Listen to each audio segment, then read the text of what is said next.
que tem... Boa noite a todos. Eu aqui dou a partida para mais um evento do César Rio, com gente extremamente qualificada para discutir um dos assuntos mais quentes de hoje em dia, que são as redes sociais, que julgam as pessoas, absolvem as pessoas, criticam as pessoas, deletam as pessoas, punem as pessoas, glorificam as pessoas. E a discussão desse assunto aqui é uma discussão com gente muito preparada, a Caitlin Mulholland, diretora ainda do Departamento de Direito da PUC, o Zé Mauro Decussou Machado, que dispensa apresentações, e o meu antigo sócio, Álvaro de Palma Jorge, hoje sócio do Chediac Advogados, mas um grande colega e uma pessoa muito interessada nesse assunto. Eu passo a palavra para o Júlio e para o Marcelo Lobo, que vão conduzir essa conversa aqui. E, sem mais delongas, eu agradeço a todos a oportunidade de vir aqui. Eu não sei se eu esqueci o Adilson. Mas, Adilson, Obrigado, você Chico. já me perdoou, né? Tudo tranquilo, Chico. Já me perdoou. Pronto. Um abraço, galera. Boa tarde a todos. Apenas registrar aqui também alguns adendos aqui ao currículo dos nossos debatedores, né? Eu, o Marcelo e o Chico somos os moderadores. O Álvaro Palma, ele também é professor da FGV, é doutor, mestre em Direito também pela FGV. Ele é sócio do Chediac Advogados. A Caitlin é diretora do departamento da PUC, professora da PUC Rio, tem diversos artigos, livros escritos. Também é mestre e doutora em Direito Civil, né? O José Mauro, ele é sócio do Pinheiro Neto, super atuante nessa área que a gente vai discutir hoje, LLM em Direito da Propriedade Intelectual e Tecnologia por Stanford. Aliás, também não vou esquecer aqui que o Álvaro também tem LLM por Harvard. Como o Chico adiantou aqui, eu acho que é um debate super qualificado, muito, muito pertinente para os temas que a gente está discutindo aqui hoje, sobre regulação das redes, né? É um tema muito amplo, polêmico, como o Chico também adiantou, tem sido muito debatido no direito nos últimos tempos. Acho que todos aqui reconhecem que o mundo digital se tornou hoje um espaço absolutamente central para o exercício de direitos fundamentais das pessoas, que essas plataformas são super relevantes na circulação de informação, na formação de opinião dos usuários, e que isso tem gerado muitas tensões entre os usuários e as plataformas. Muitas discussões surgem a partir dessas tensões, né? O que deve ser permitido, o que deve ser proibido, liberdade de expressão dos usuários, privacidade dos usuários, proteção de dados deles. E eu queria começar, acho que tantos temas assim que poderiam dar horas de debate, mas a gente tem aqui pouco mais de uma hora, organizamos três núcleos de temas, e eu queria começar com o Álvaro. O Álvaro recentemente defendeu a tese de doutorado dele justamente sobre o tema Estado de Direito, Regulação e Moderação de Conteúdo nas redes sociais. E acho que seria legal se o Álvaro começasse aqui colocando para a gente, fazer uma breve introdução, e explicar a opinião dele sobre essa questão da moderação de conteúdo nas redes sociais. Acho que com isso a gente dá o start aí e inicia o debate com os demais debatedores. Tá, joia. Obrigado, Júlio. Boa tarde a todos. Prazer estar aqui com vocês. Marcelo, meu colega de mestrado. Júlio, Chico, meu eterno sócio, meu ídolo. Prazer estar aqui com você. Eu vou tentar, vamos dizer, o Zé Mauro depois vai ter uma tarefa mais específica de tratar da decisão do Supremo sobre o Marco Civil, a Caitlin tem outros temas mais amplos para tratar. Eu vou focar só nessa questão da moderação, mas vou tentar ser, vamos dizer, genérico no sentido de apresentar as principais inquietações que me trouxeram para esse tema aí.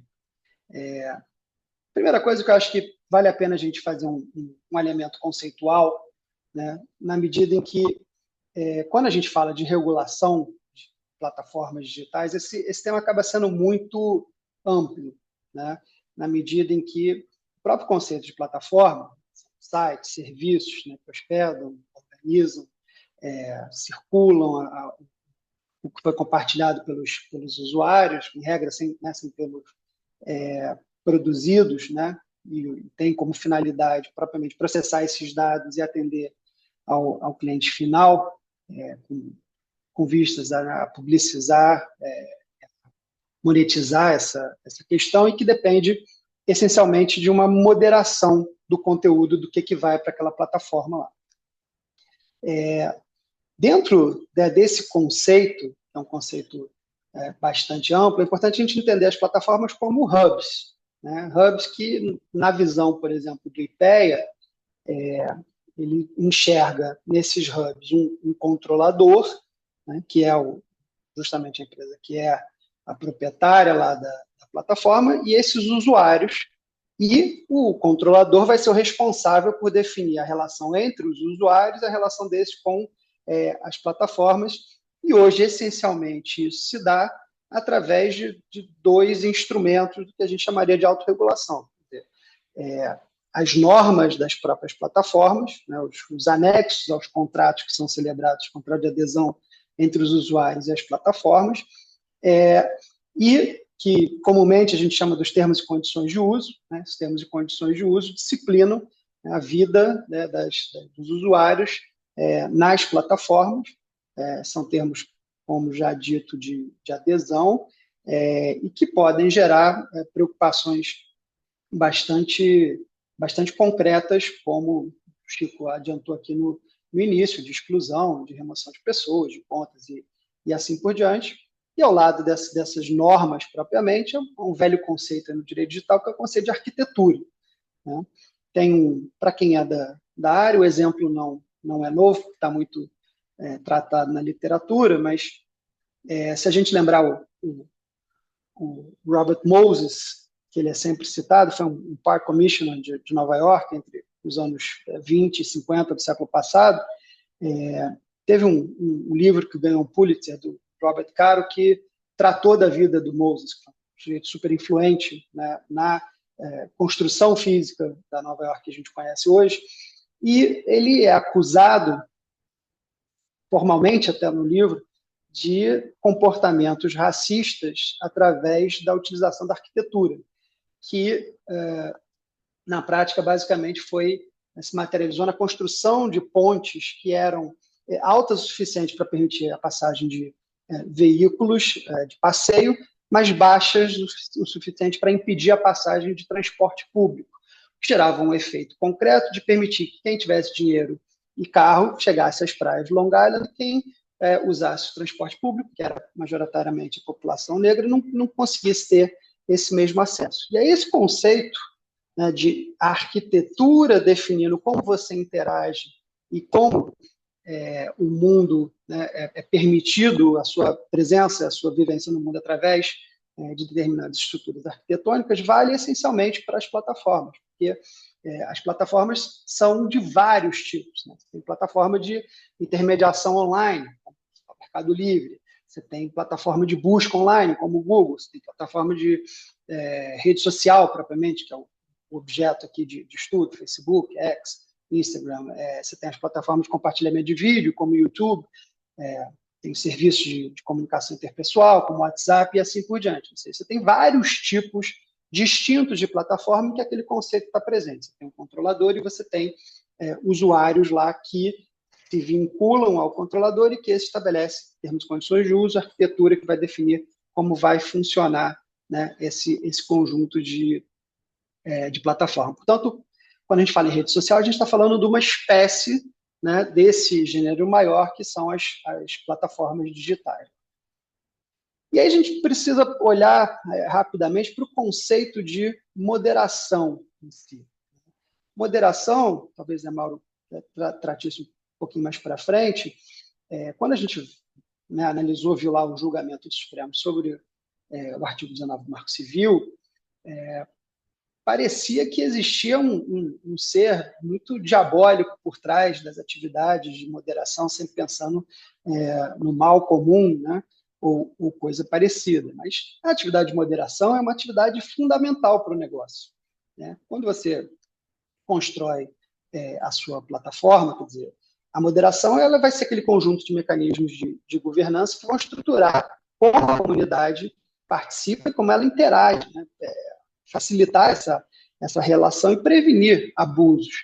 Ao fim e ao cabo, o seu conjunto de práticas de arquitetura e de termos e condições vão definir que tipo de plataforma você tem ali e vai fazer com que o usuário fique ou não. Uma plataforma desagradável, onde você só tem discurso de ódio, discurso disso, discurso daquilo, pode ser interessante para alguns usuários, mas não vai ser interessante certamente para uma outra grande maioria de usuários e especialmente para anunciantes. Nenhum anunciante quer estar ao lado, né, de discursos nazistas, de discursos pedófilos, de discursos racistas e assim por diante. Portanto, existe um interesse essencial e central das plataformas na promoção da moderação. E há vários tipos, né, há várias formas de se moderar.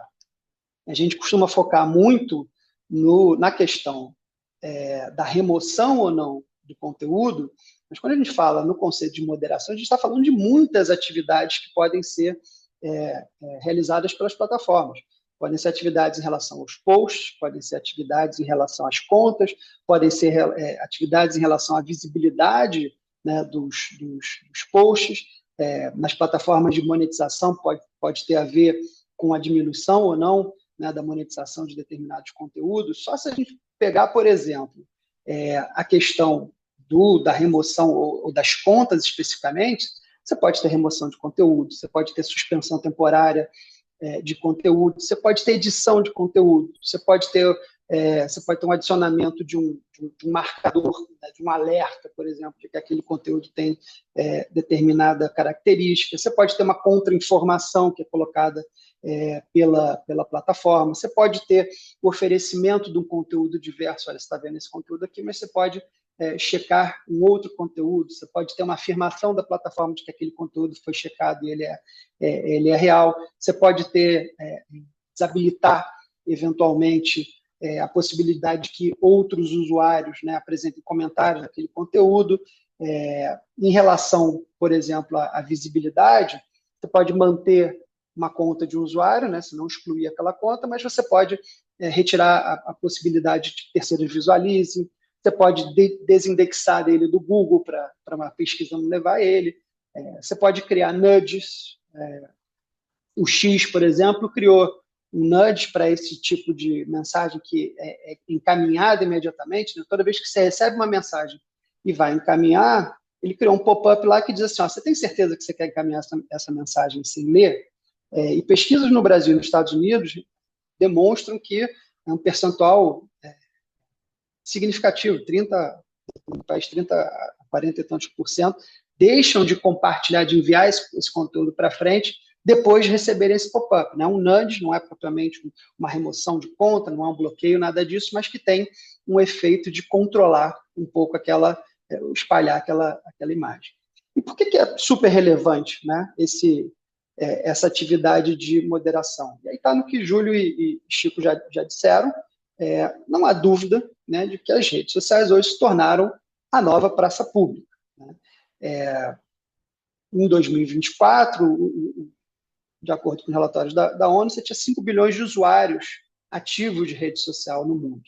No Brasil, você tem 66,5%, esse é o número do ano passado, da população ativa em redes sociais, e mais da metade desse número afirma que se alimenta de informação, quer dizer, sua primeira fonte de informação é a rede social, de modo que toda essa atividade de moderação que a gente falou antes, o que aparece, o que deixa de aparecer, o que ganha exposição, o que perde exposição para os usuários, é absolutamente relevante para o debate público. Uma decisão da Suprema Corte americana, chegaram a afirmar, né, em relação à ubiquidade, né, a presença absoluta das redes sociais nas nossas vidas, que elas seriam inescapáveis, foi a palavra que a Suprema Corte americana usou.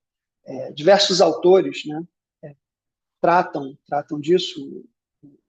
o Postman, um filósofo importante, ele diz que as redes sociais são os novos leviatãs, o Clone diz que são os novos governantes da esfera pública, autores que falam em sociedade, de plataforma e assim por diante. Enfim, a centralidade é inequívoca lá.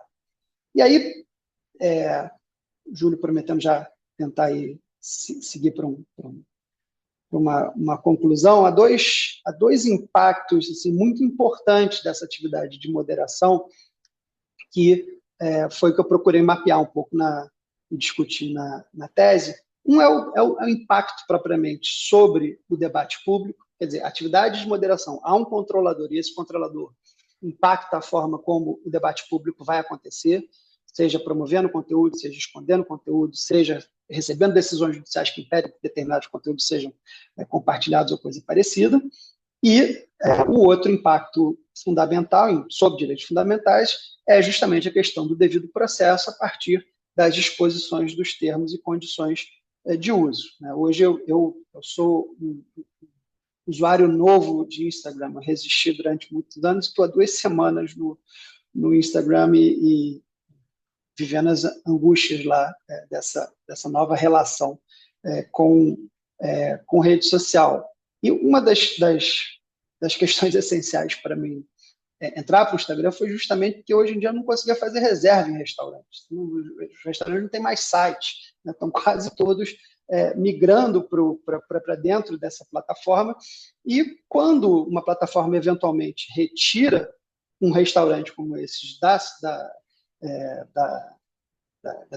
visibilidade do público, você pode ter praticamente uma sentença de morte daquele negócio. E aí questões como o devido processo são importantes. Então, essas duas questões, impacto sobre o debate público e portanto, sobre questões ligadas à liberdade de expressão, e, do outro lado, a questão do impacto sobre o devido processo legal, né, nessas atividades de exclusão de conteúdo e tudo mais, são dois problemas, né, bastante graves que precisam ser tratados na regulação das redes sociais.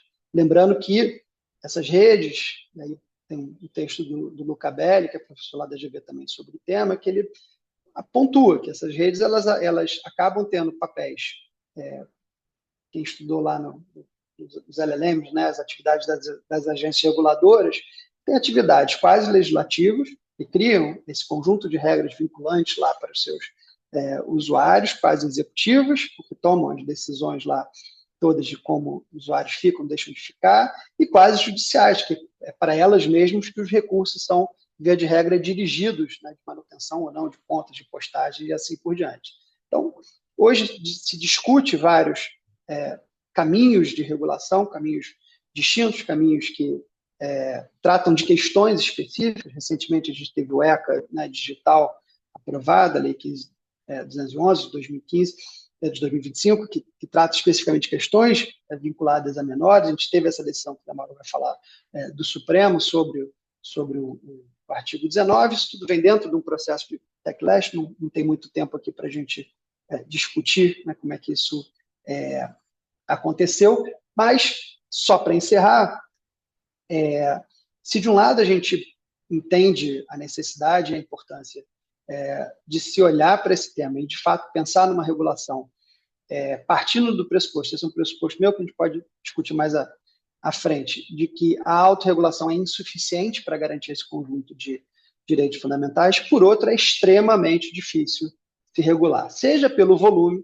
né? Se a gente pegar só lá, acho que ano 2024, o dado é que o Facebook removia diariamente 100 bilhões de mensagens, 100 bilhões de mensagens todos os dias. O YouTube recebe 500 horas de vídeo, são postadas por minuto no YouTube. Portanto, é claro que a gente não consegue pensar nesse tema sem pensar também em IA e a forma de controle. O Facebook, em 2021, né, removeu, no Brasil, de acordo com os relatórios lá, 25 milhões de conteúdo só sobre discurso de ódio, mais de 9 milhões que tivessem classificados como bullying e assédio.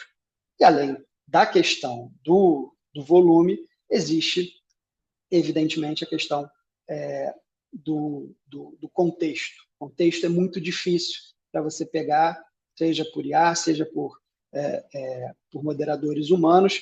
E aí vou contar o último caso de um livro clássico lá, que é o caso daquela foto famosa do Terror of War, ou do Napalm Girl, que é aquela foto clássica que recebeu o prêmio Pulitzer em 72, daquelas 5 crianças no Vietnã que estão correndo depois de um bombardeio de napalm americano, e que no centro da foto, né, tem essa criança, Kim Push, que está nua, né, com a pele descascando. Você vê aquela imagem, você percebe imediatamente por que o nome chama o horror da guerra. Essa imagem do Nick Ut, que era um fotógrafo da Associated Press, ela foi utilizada muitos anos depois, em 2016, por um jornalista norueguês chamado Tom Egeland, que ele fez uma postagem escreveu um artigo sobre como determinadas imagens, né, impactavam o discurso público e, eventualmente, levavam, especificamente nos cenários de guerra, à mudança da posição social em relação a uma guerra. E não existia foto melhor para ilustrar a reportagem do que essa foto da Kim Push, que era, né, uma criança sofrendo por conta da guerra. E, de fato, a partir da publicação dessa foto, houve nos Estados Unidos, né, um recrudescimento dos movimentos contra a guerra do Vietnã. E, no entanto, quando ele posta essa foto, para ilustrar o seu artigo, o Facebook derruba, a moderação derruba, porque diz que existem violações, né, específicas aos termos e condições de uso do Facebook, que apresentava sofrimento explícito e nudez menor, que era verdade, mas estava fora de contexto. Ele publicou por 2 vezes essa foto, as 2 vezes foi censurada, e depois o jornal norueguês Aftenposten publicou também essa mesma foto, o conteúdo também foi retirado, até que eles fizeram uma postagem física e na sua edição física fizeram uma notificação, um chamado ao Mark Zuckerberg, e o Facebook, então, acabou mudando lá a sua política, mas isso só para dar o conceito de que não é só volume que leva a ser muito difícil a questão da regulação, mas também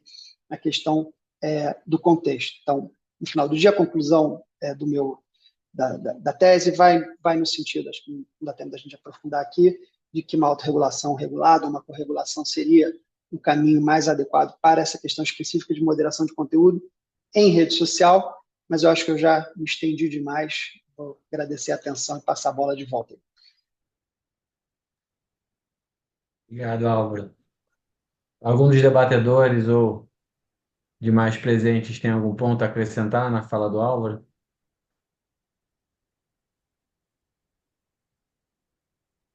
Eu posso acrescentar depois, Júlio, quando eu for falar, pode ser? Pode ser, Uhum. pode ser. Eu vou deixar também para segurar, então, para avançar aqui nos temas, eu vou deixar também minhas dúvidas para depois. Mas se alguém tiver alguma e não quiser perder viagem, por favor.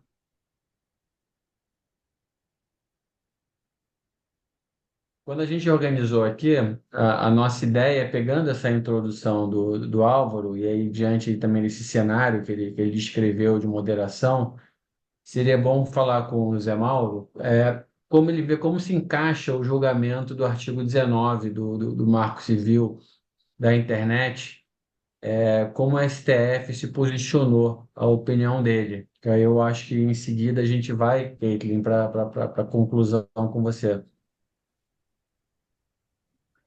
Pessoal, boa noite. Super prazer estar aqui novamente participando do evento do César. Queria cumprimentar, agradecer o Chico aí pela gentileza do convite, Júlio, Caitlin, super admiração aí por todos vocês, o Álvaro, parabéns aí pela fala.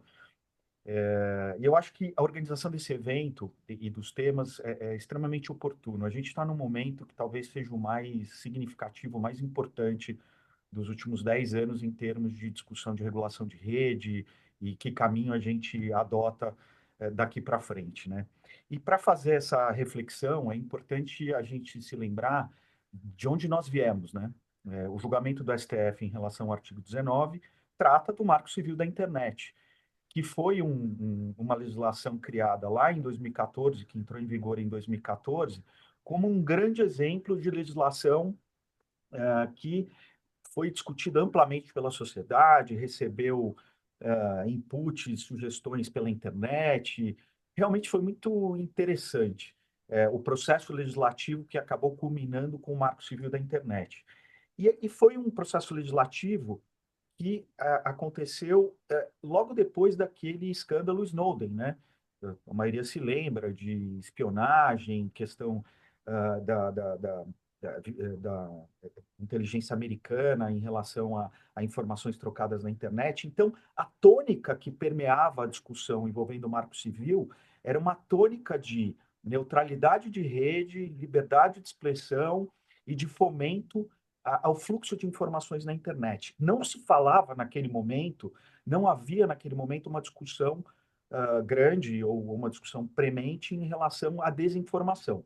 O Marco Civil entrou em vigor e o artigo 19 do Marco Civil talvez seja o mais importante, ele fala lá de liberdade de expressão. E ele cria uma regra, um safe harbor, que diz o seguinte, que os provedores de aplicação, eles são responsáveis, eles passam a ser responsáveis pelo conteúdo postado por terceiros, apenas na hipótese de, mediante uma ordem judicial, então se eles receberem uma ordem judicial determinando a retirada do conteúdo, eles se recusarem a atender aquela ordem judicial.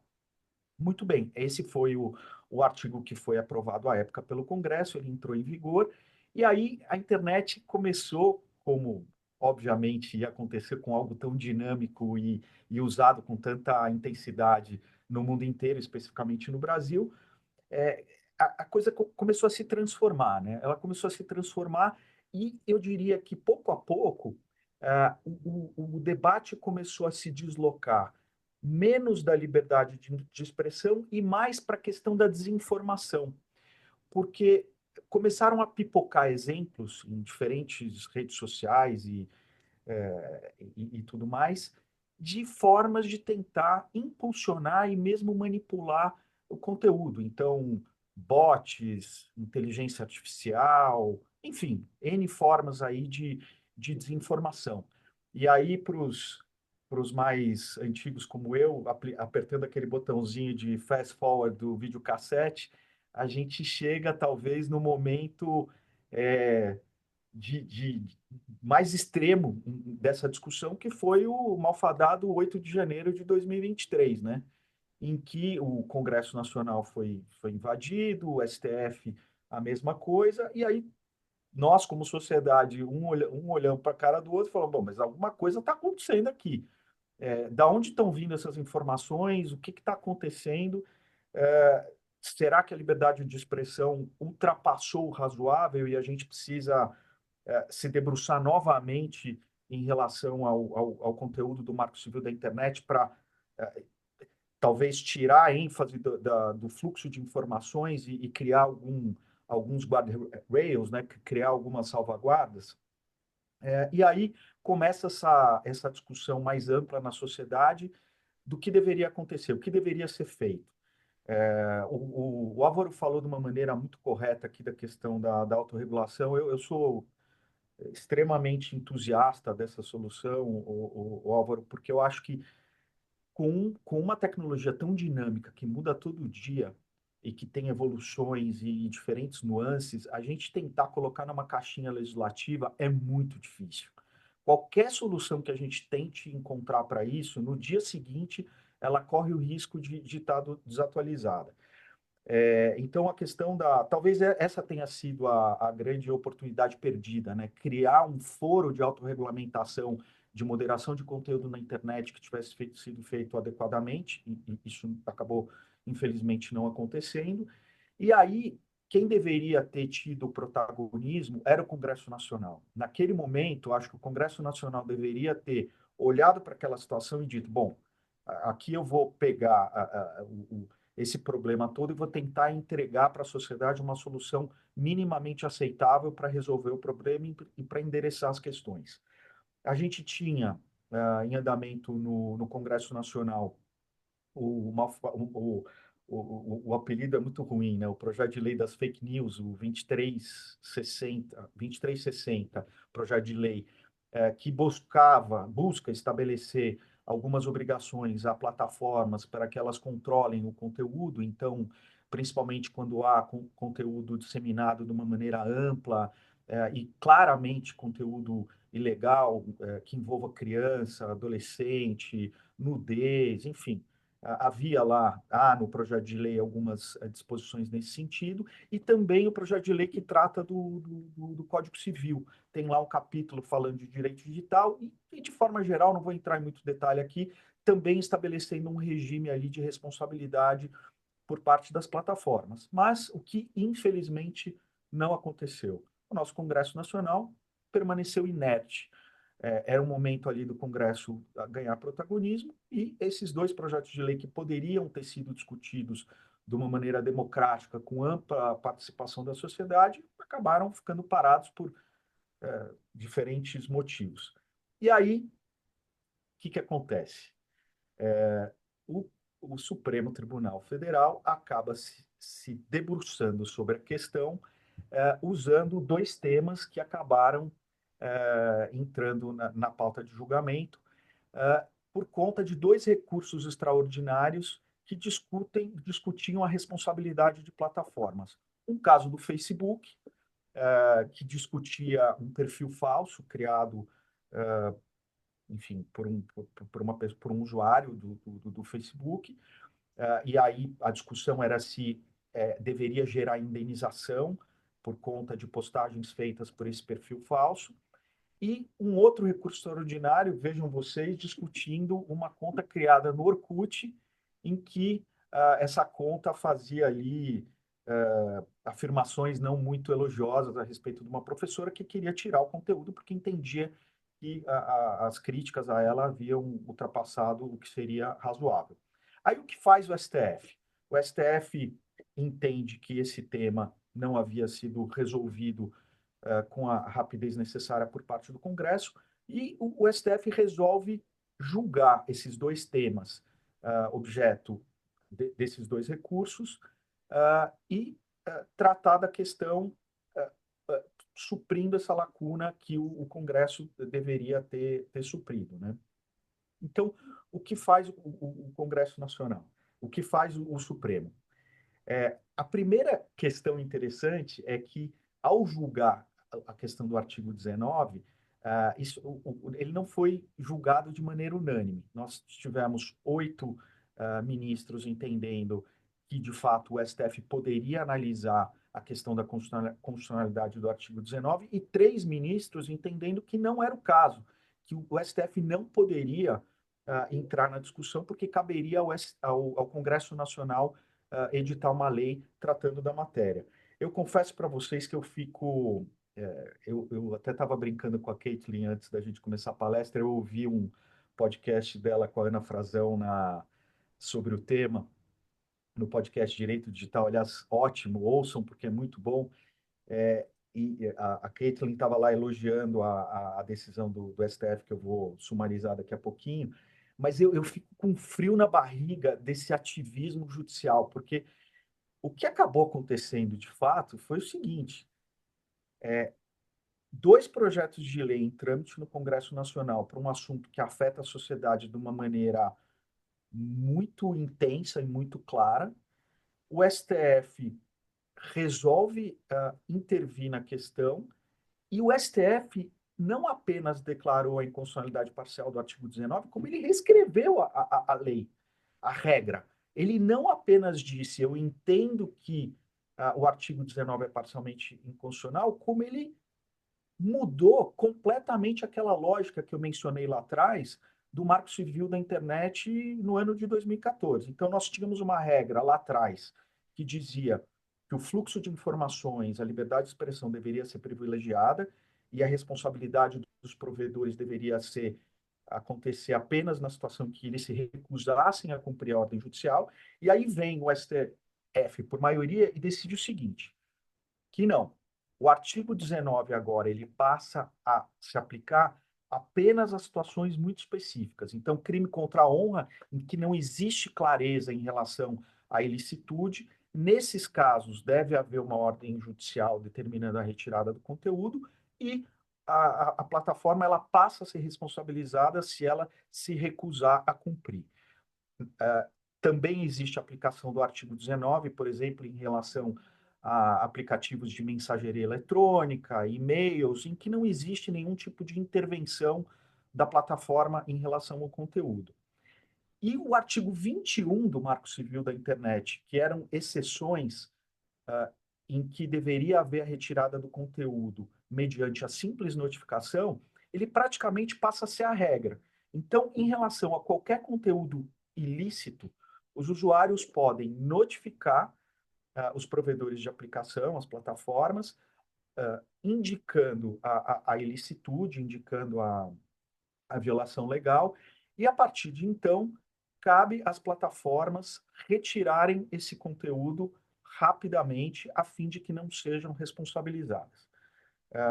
A responsabilidade, a meu ver, seria uma responsabilidade subsidiária, então caberia ao responsável pela postagem responder primeiramente, pelo material, e caso não responda, aí subsidiariamente caberia a responsabilidade da plataforma. Eu sei que tem interpretações diferentes, responsabilidade subsidiária ou solidária, eu acho que é subsidiária. E a gente tem um outro regime jurídico que seria uma responsabilidade das plataformas em relação a crimes mais graves, uma responsabilidade mais intensa. Então, em relação a esses crimes mais graves, as plataformas deveriam ter um dever de cuidado para evitar justamente a circulação massiva de conteúdos tidos como ilícitos graves. E aqui eu vou exemplificar alguns. Então, condutas e atos antidemocráticos, crimes de terrorismo, crimes de induzimento, instigação ao auxílio ao suicídio ou automutilação, incitação à discriminação em razão de raça, cor, etnia, religião, procedência nacional, sexualidade, identidade de gênero, crimes contra as mulheres em razão da condição do sexo feminino, crimes sexuais, tráfico de pessoas. Então, vejam vocês que aquela lógica lá atrás do Marco Civil da Internet, que criava um safe harbor para as plataformas, de acordo com essa decisão do STF, deixa de existir. A gente passa a ter uma gradação diferente, em que o artigo 19 ele permanece com a mesma redação original apenas para determinadas situações de crime contra a honra e determinados provedores que não têm ali nenhuma intervenção em relação ao conteúdo. Em relação a conteúdo ilícito, nós temos agora um regime de envio de notificação e provedores com obrigação de retirar esse conteúdo, e para aqueles crimes considerados muito graves, um dever de cuidado, que aí vai acabar dependendo de como isso vai ser observado no dia a dia, o que vai ser entendido como dever de cuidado. Mas em relação a esses crimes mais graves que eu mencionei, aí sim cabe aos provedores adotarem um dever de cuidado para que esse conteúdo que é disseminado e acaba gerando desinformação, ele seja coibido. Há também um regime jurídico que foi determinado pelo STF em relação aos marketplaces. E aí eu digo a vocês que essa é uma das minhas fontes de crítica a essa decisão do STF. Por mais que ela tenha sido bem intencionada, e eu não vou dizer que ela não é bem intencionada, por exemplo, decidiu-se a aplicação do Código de Defesa do Consumidor em relação a marketplaces, partindo da análise de dois casos que não tinham nada a ver com isso. E aí me preocupa a questão da segurança jurídica, porque esses casos chegaram ao STF e tinham uma determinada discussão, um determinado debate em relação à regulação, e, por exemplo, em relação a marketplace não havia discussão alguma, e mesmo assim o STF se sentiu compelido a decidir e entender que havia ali o espaço para aplicar o Código de Defesa do Consumidor em relação a todas as relações jurídicas havidas no âmbito dos marketplaces. Acho que, de novo, é uma decisão temporária, isso foi dito muitas vezes pelos ministros, o próprio ministro Barroso disse que isso não deveria, esse tipo de iniciativa do STF não deveria ser tida como regra, porque deveria se esperar que o Congresso Nacional ah, ah, decidisse e regulamentasse a matéria com as vias democráticas normais, mas é um regime jurídico que vai ser válido enquanto não houver uma manifestação por parte do Congresso Nacional. Aí alguém vai me perguntar, isso já esse regime jurídico já está válido? Isso também é discutível. A gente tem uma decisão da Corte Especial do STJ que diz o seguinte, que essa decisão do STF ela só vai ser aplicada nos casos concretos após o trânsito em julgado, o que ainda não aconteceu, porque há uma série de embargos de declaração apresentados pelas partes envolvidas, argumentando que houve falta de clareza em relação ao que é dever de cuidado, houve o STF teria extrapolado em relação a essa questão dos marketplaces. Então, essa é uma decisão que aparentemente ainda está longe de chegar ao trânsito em julgado, porque ainda há aspectos a serem esclarecidos. Isso provavelmente vai ficar para meados do ano que vem, porque é um processo, é uma decisão bastante extensa ali, e os temas, de fato, são extremamente complexos. Mas queria fechar dizendo que eu acho que de fato, a melhor solução teria sido o caminho apontado aqui pelo Álvaro da autorregulamentação. Espero que o Congresso Nacional rapidamente coloque a bola no chão e decida e crie uma regra que seja adequada. Mas é um desafio, porque quanto mais o Congresso demora, mais os fatos acabam sendo atropelados e a gente fica num limbo jurídico muito negativo, né?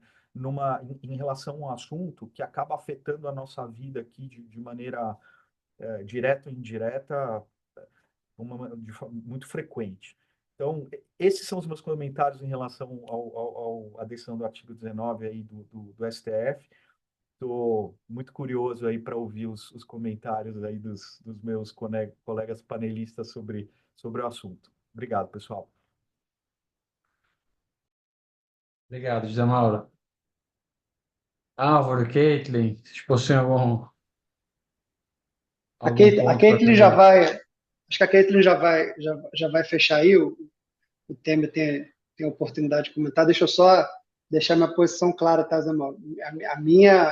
A minha visão é que eu acho que a gente precisa de uma autorregulação regulada.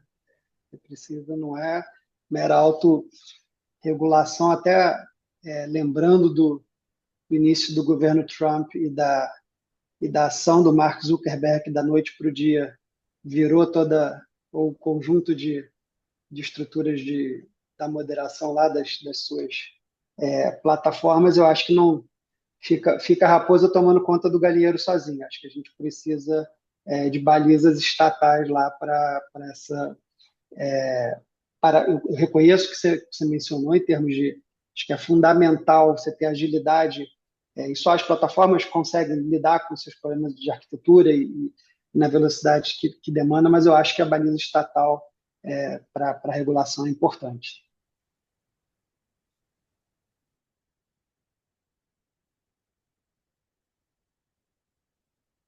Caitlin, vamos seguir então. Vamos. Eu acho que além desse tema da moderação, que eu acho que ele sozinho já geraria aqui, eu pessoalmente também tenho várias dúvidas em relação a ele, mas quais seriam, na sua opinião, aí, além da moderação, outros temas centrais das plataformas que também demandam a necessidade de adequação regulatória? Obrigada, Júlio, pelo convite, participar da reunião do César, dar um salve aqui para o Obrigado a Álvaro, para o você. Zé Mauro de novo, para o Chico, para a Kitty que está aí, para o Marcelo, para todo mundo que está assistindo. Esse tema é um tema que tem me acompanhado já desde a época em que a internet era mato, né? Minha dissertação de mestrado foi sobre contratos de consumo na internet e eu defendi em 2000. Então, quer dizer, em 99 eu estava fazendo uma pesquisa, a gente tinha é, a internet comercial basicamente era praticamente inexistente, né? Então eu tô capinando esse mato já há algum tempo. Quem quiser comprar, inclusive, meu livro está custando R$ 6.000 no estante virtual. Ou, se vocês preferirem, vocês mandem para mim o e-mail que eu mando para vocês. A precificação algorítmica desse livro tá que tá uma beleza. Para alguma coisa a inteligência artificial está servindo a meu favor, mas ninguém é louco para comprar esse livro a R$ 6.000, mando para vocês. Mas vamos lá, Júlio. Eu queria fazer dois comentários, né? Um sobre a fala do Álvaro, rapidamente, e outra, enfim, que o Álvaro já comentou, mas também em cima da fala do Zé Mauro, né? A autorregulação, ela é interessante, importante em mercados que são regulados de forma equilibrada, né?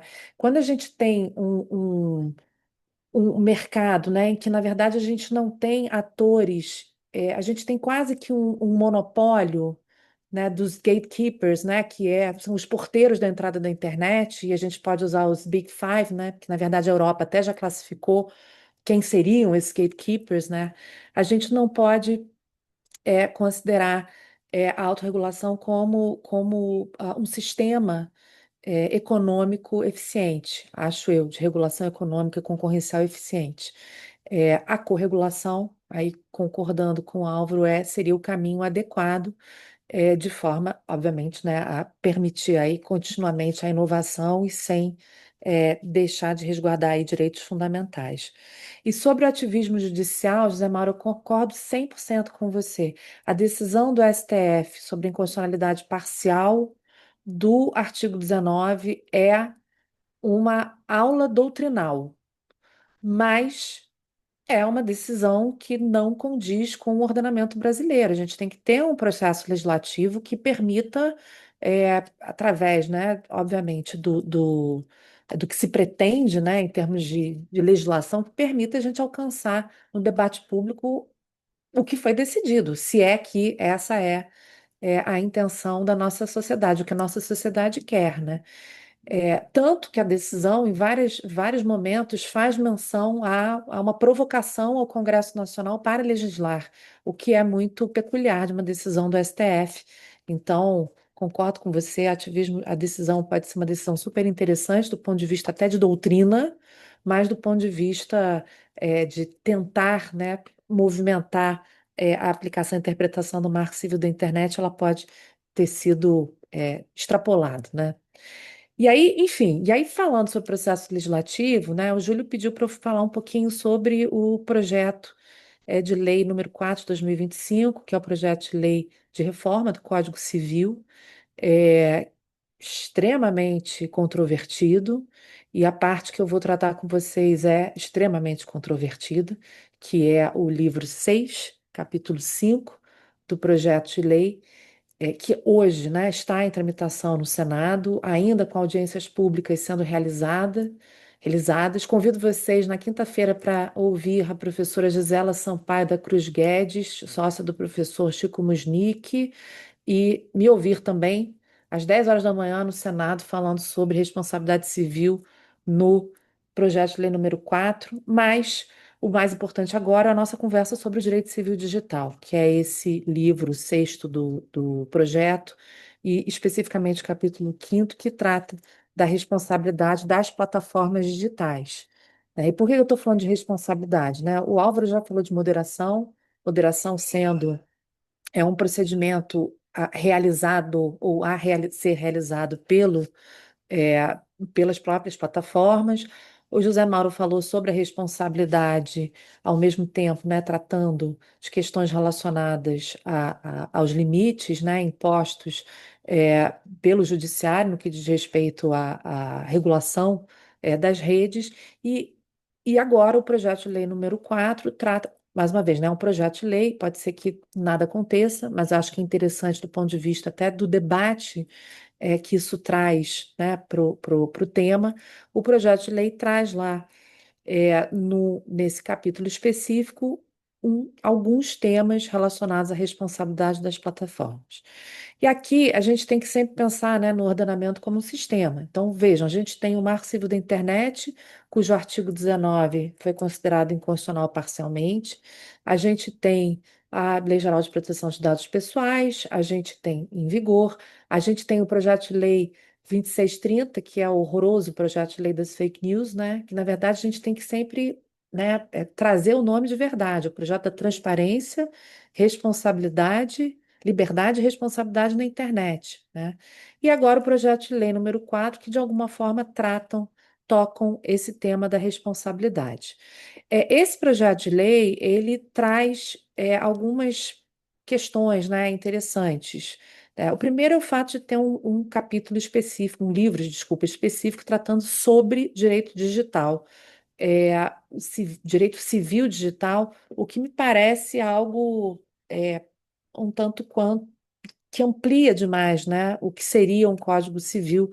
E a minha crítica vai nesse sentido. Não sei se um direito civil digital ele deveria ser inserido dentro de um Código Civil ou se esse ambiente digital, como um espaço jurídico, deveria ser regulado, se for regulado, numa lei à parte, que não um Código Civil, que tem uma natureza absolutamente genérica, né?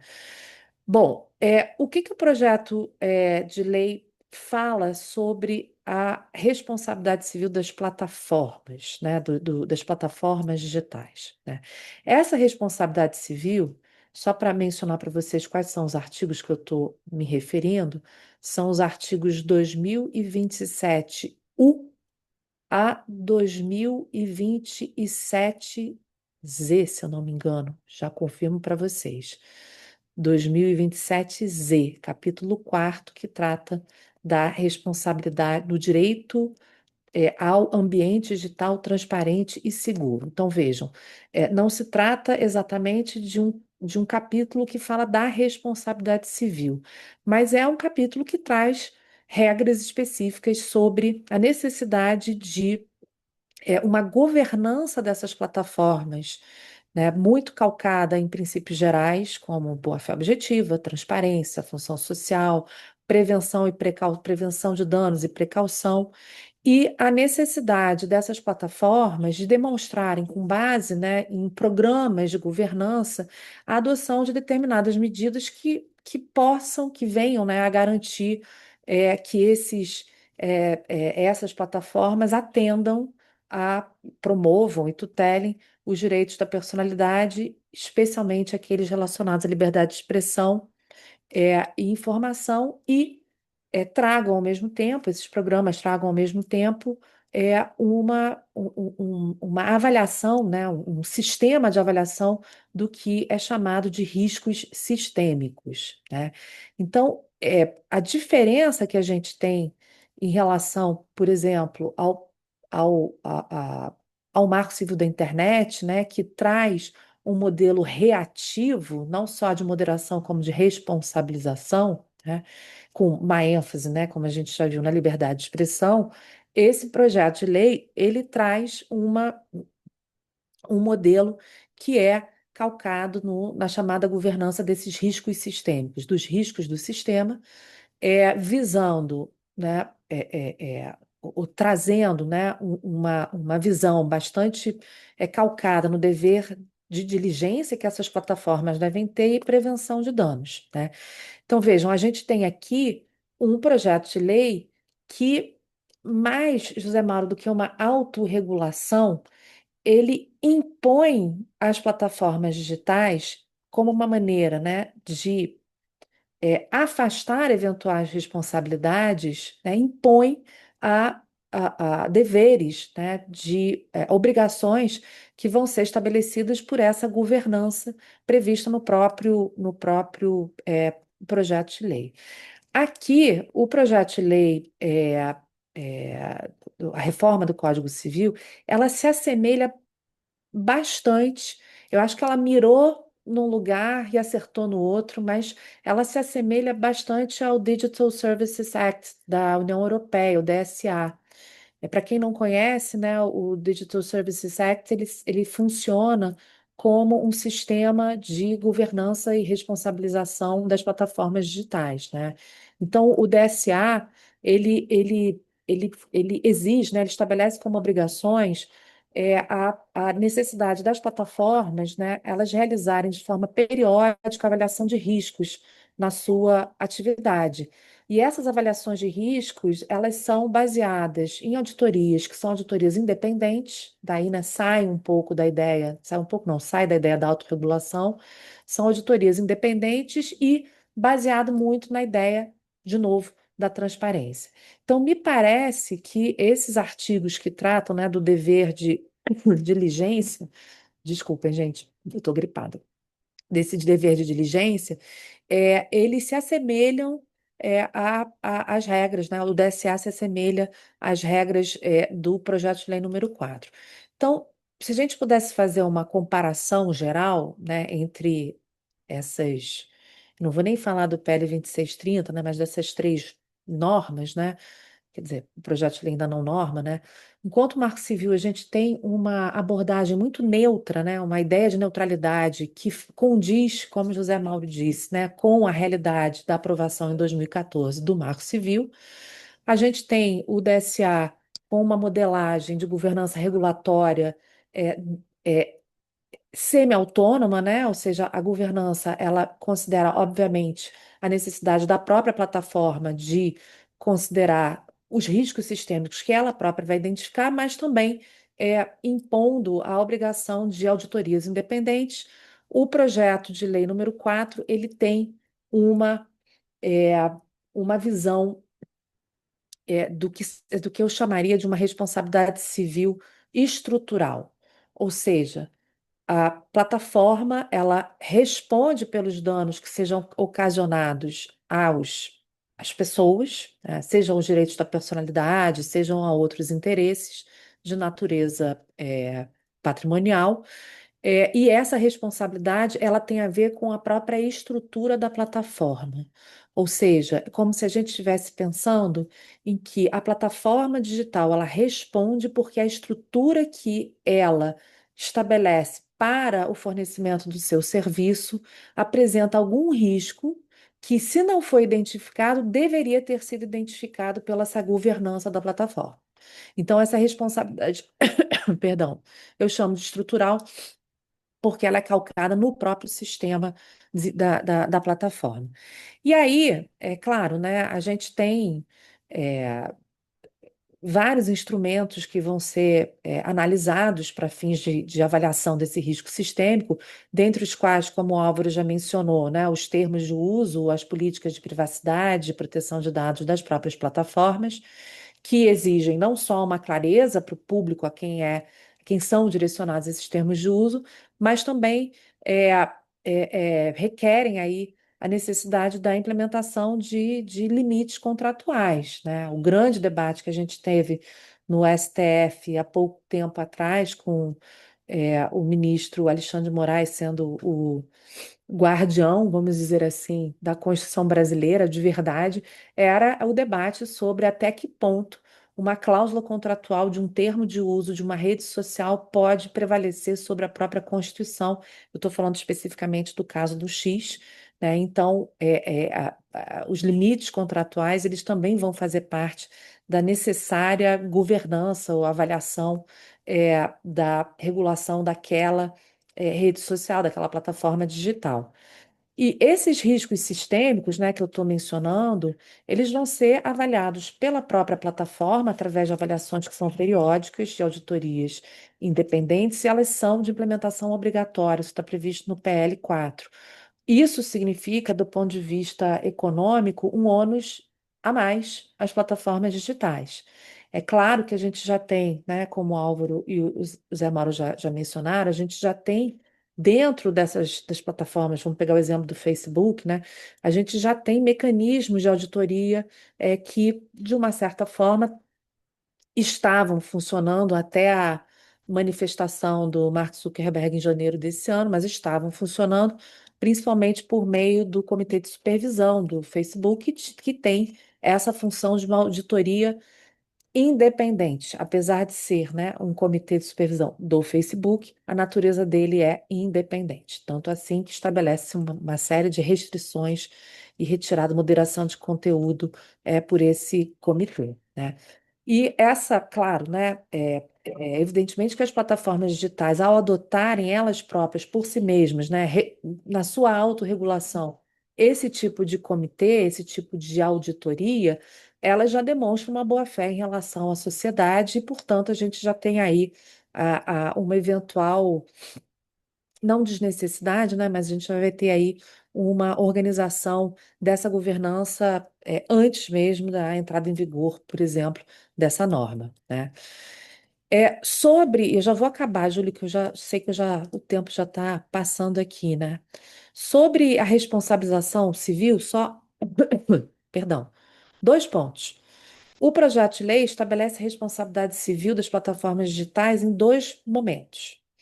Por conteúdo impulsionado, que é um pouco parecido com o que já foi julgado pelo STF, ou seja, o conteúdo impulsionado significa que a plataforma, conteúdo impulsionado que causa danos, obviamente, significa que a plataforma, ainda que não tenha sido a autora daquela postagem, daquele conteúdo, ela se remunera direta ou indiretamente e, portanto, ela se torna responsável por aquele conteúdo, como se tivesse sido atribuída a ela a obrigação da fiscalização prévia, justamente porque o conteúdo é ou pago, ou patrocinado, ou indiretamente traz benefício para a própria plataforma.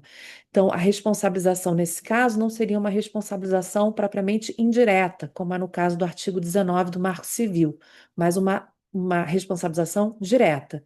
E a segunda forma, né, de responsabilização, isso aqui, gente, considerando que toda a parte de governança prevista, né, anteriormente, obrigatória, por parte, né, a ser imposta às plataformas, não funcionou.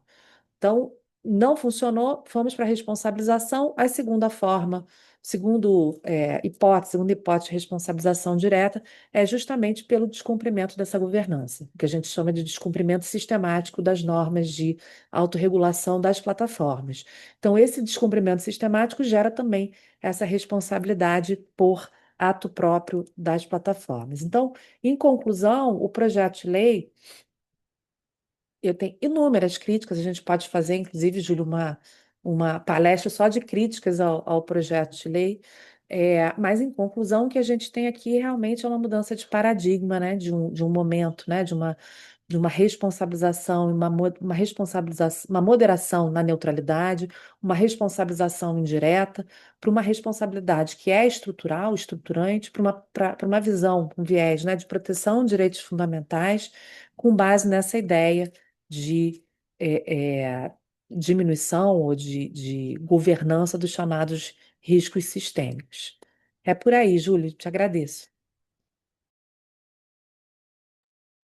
Obrigado, Kate. Algum debatedor tem algum ponto a acrescentar? Ou algum participante tem alguma dúvida? Ponto Abrir aqui tem. Eu para. não sei se a gente deve. Como é, Chico? Desculpa. Ele não quer se manifestar, Júlio. Ele prefere, Ah, ele Ponto vai. tem, mas é, eu não sei se a gente deve falar alguma coisa. Eu confesso a vocês que eu me sinto extremamente inseguro no país de hoje, honestamente. Sou advogado, tenho 70 anos. Eu me sinto inseguro do ponto de vista jurídico da expressão da minha liberdade, do que eu puder falar, quiser falar. Eu me sinto extremamente inseguro, honestamente.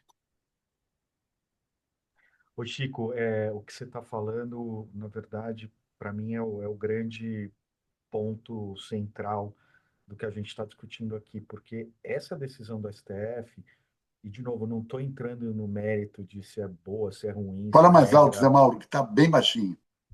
Vamos lá. Eu não vou nem entrar no mérito. Deixa eu ver se é se é a minha configuração aqui. Estão me ouvindo?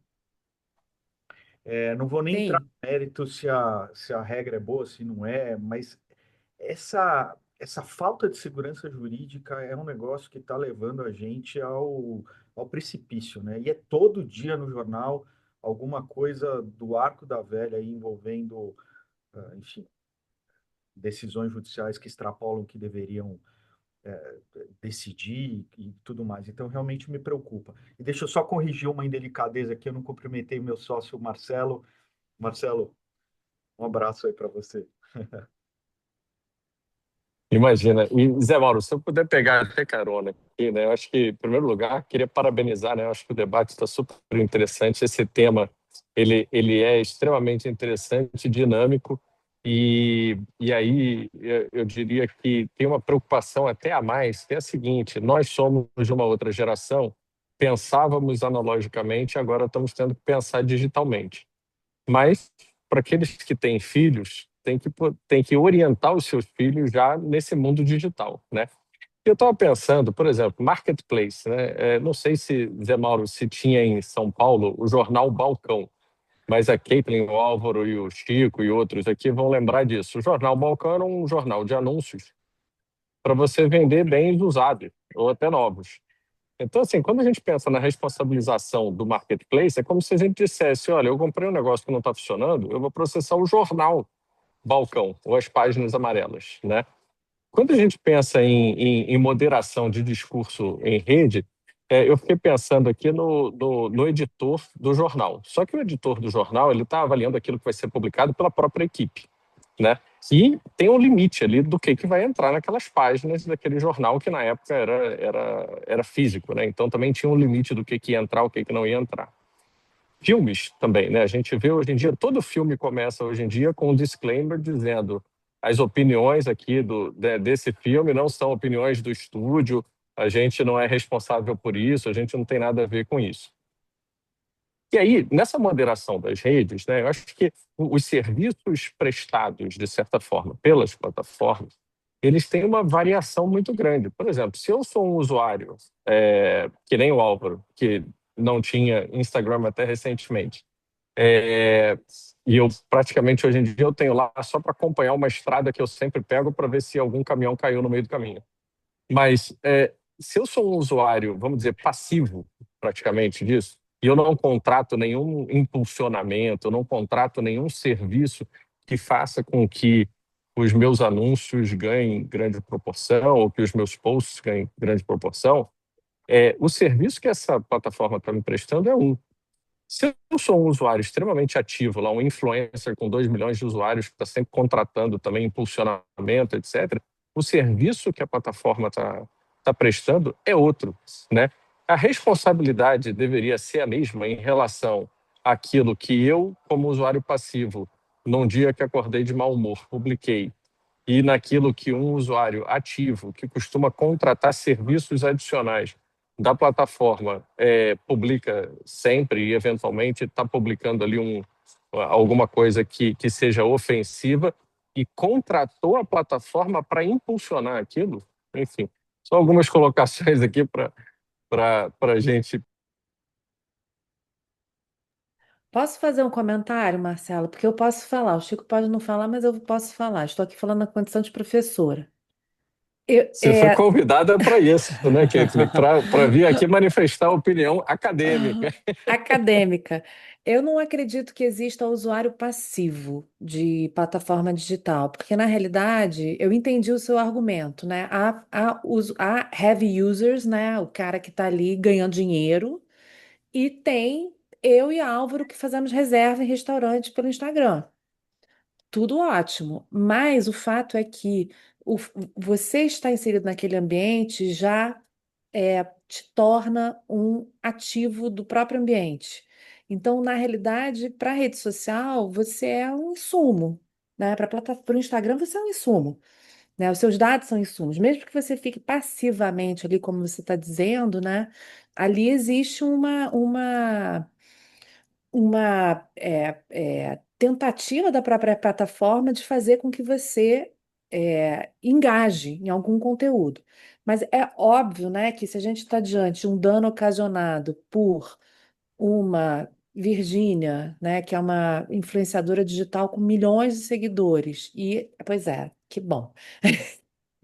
E uma Caitlyn que tem 40 pessoas que seguem ela, né? Existe um impacto. Eu acho que esse impacto no dano é que tem que ser considerado para fins de atribuir uma responsabilidade. Aí eu concordo com o Zé Mauro, subsidiária à plataforma, e para uma quantificação eventual do dano, né? Porque o alcance do dano é muito diferente se fui eu que falei uma besteira ou se foi Virgínia que falou uma besteira. Então, isso só para dizer para você que não existe usuário passivo, né? Somos todos insumo para os outros. É aquela história de que se você não tá, se o serviço é de graça, você é o produto, né? Exatamente. Então, agora, Caitlin, até pegar um gancho aqui na questão, por exemplo, da reserva do restaurante, né? Uhum. Na minha ignorância, eu penso Amazon, Marketplace, Mercado Livre, Marketplace. Instagram, não sei se é o mercado. Acho que não é o Marketplace. Não, Mas o Instagram não aí, é não é. intermediador, né? Não. Exatamente, mas olha só, aí eu faço a reserva no restaurante e tem um problema ali de saúde porque a comida estava contaminada. Daqui para amanhã, a gente vai ter o Instagram sendo responsabilizado porque ele era o lugar onde essa reserva estava disponível. Por que que isso é tão diferente de um Mercado Livre? Porque o Mercado Livre ele tem o controle das pessoas, em tese, na triangulação entre consumidor e fornecedor, ele tem o controle daquele ambiente, ou deveria ter o controle daquele ambiente, né? Ou seja, ele está intermediando, literalmente um intermediador de uma relação de consumo, né? E aquela relação de consumo só vai gerar a responsabilidade para o marketplace se houver a comprovação de que o marketplace deveria ter agido, não agiu. Exemplo clássico, né? Venda de produto falsificado, que é o que mais pega o Mercado Livre, OLX. Tem um caso famosíssimo da L'Oréal que é justamente sobre isso, né? L'Oréal responsabilizando o eBay, se eu não me engano, por venda de produto falsificado, amplamente divulgado na rede, né? Então, acho que é aí que está a diferença. Eu acho que o Instagram é uma forma de você divulgar o seu trabalho, e o Mercado Livre, o LX, etc., é um intermediador, que inclusive é remunerado, seja por taxas ou indiretamente pelo uso daquela plataforma. O Caitlin, se eu puder, Júlio, desculpa, eu sei que a gente já passou do horário, né? É porque esse papo é Mas bom, né, Álvaro? o papo é bom É, demais, né? Mas só para pegar o teu Não, mas ponto. vamos repetir isso, tá? Vocês já estão convidados. Vai ser o primeiro painel que a gente vai fazer. E outro dia alguém me falou, Chico, vamos fazer presencial? Eu queria que Marcelo, Júlio, vamos considerar fazer presencial eventualmente. sim, Super de acho que acordo. seria Isso ótimo. quer dizer para encerrar, Chico, e não falar mais nada, ou ainda dá para dar o último pitaco? Não, imagina, Álvaro, eu só fiz o ponto para já convidar vocês e não ter direito de resposta, né? E já ter aceitação tácita, e já temos um contrato e que cabe perdas e danos se alguém faltar. Então, Tá bom. Mas só o último ponto aqui, Marcelo, se querer estender da questão do editor, eu acho que esse é um outro ponto que a gente precisa, né, evoluir, e ele é central na discussão, tanto pelo que o Zé Malta falou e a Caitlin. Hoje as plataformas estão numa posição delicada, porque se você pegar os casos nos Estados Unidos, onde vem havendo essa discussão sobre responsabilidade das plataformas por discurso de terceiro, volta e meia elas vão, inclusive na Suprema Corte, numa das últimas sustentações orais lá, o Clarence Thomas discutiu, perguntando lá para o advogado qual era a diferença entre o que as plataformas fazem e você ir numa livraria em que você pede para o livreiro assim, eu quero ver livros sobre determinada coisa. Acho que foi no caso em que processavam o YouTube por conta daqueles atos terroristas lá em Paris, dizendo que o YouTube teria radicalizado as pessoas, e eles, olha, isso não é igual um livreiro que você pede assim, me diz quais os livros que tem sobre essa coisa, e ele traz de forma organizada aquele negócio, né? E aí as plataformas lá têm sustentado que, olha, eu tenho direito editorial, de organizar e de apresentar de determinada forma. Por outro lado, quando se vai para a discussão da responsabilização, também diz assim, mas eu não respondo pelo conteúdo do terceiro. E aí o que os advogados vêm dizer, não, mas não é propriamente só conteúdo de terceiro, é a forma como você empacota e você disponibiliza esse conteúdo de terceiro. Então, pegando o seu exemplo do restaurante, uma coisa é você passar mal por conta de uma experiência ruim, né, num restaurante que está no Instagram. A outra coisa é você ter um restaurante ou não pegar cada bebida aí contaminada, você saber que determinada pessoa já foi identificado como produzindo ou distribuindo bebida contaminada, e você ter um impulsionamento desse negócio que você não consegue ver como usuário, mas a plataforma consegue, e dizer que ela não é responsável porque esse é conteúdo de terceiro. Aí é uma discussão diferente, acho que do balcão e coisas parecidas. Mas acho que, como disse lá o Chico, acho que a gente vale a pena mais uma rodada de conversas aí, porque o assunto é muito rico. E se eu puder até sugerir aqui um outro tema para a gente discutir, é em que medida o Estado ele não está exigindo das plataformas e tudo mais, algo que o Estado, de um modo geral, não dá, né? Pegando o exemplo da Caitlin, a tradicional Feira de Acari no Rio de Janeiro era conhecida, todo mundo sabia que existia. Outro dia, eu lembrei da Feira de Acari porque outro dia eu estava ouvindo música popular brasileira com a minha mulher no carro, eu não lembro se era o Zeca Pagodinho que falava alguma coisa da Feira de Acari, onde ele comprou um produto excelente e tal. Então, assim, a Feira de Acari existia, tinha produto falsificado e tudo mais, agora o Estado não ia lá, né? Hoje Ainda em dia vendia até foi, né? animais silvestres. Exato, animais silvestres, etc. Então, assim, talvez um ponto também interessante da gente pensar é os dois pesos e duas medidas, né? Quer dizer, se o Estado não está impondo uma obrigação ao particular, empreendedor, plataforma e tal, que o Estado, de um modo geral, também não cumpre do lado dele, né? Enfim, mas aí, como eu disse, aí já é tópico para o próximo, só para a gente pensar. Acho que tem muito ponto aí para Pessoal, a gente temos abordar. que fechar aqui, infelizmente, temos que fechar. O papo é ótimo. Eu não sei se tem muita Vamos fechar, pergunta, então. se não tem. E vamos organizar o presencial, Chico. Já temos aqui Vamos um embora, a painel, gente acho que tem muita conversa coisa aí. para conversar. Acho que só moderação já tem Zé tanta coisa Mauro, aí que a gente... você confirmou, Caitlin confirmou, Álvaro confirmou. A gente faz um bate-bola presencial, a gente monta um lugar bacana que possa ter uma conversa informada. Obrigado, viu, Flávia, de você ter aparecido aqui. Obrigadíssimo. Desculpa, eu estava no cliente, eu estava num táxi escuro, por isso que eu não abri a câmera. Não, tá ótimo, tá ótimo, tá ótimo. É bom a gente, graças a Deus, chegar nos destinos. Júlio, considerações finais, Marcelo.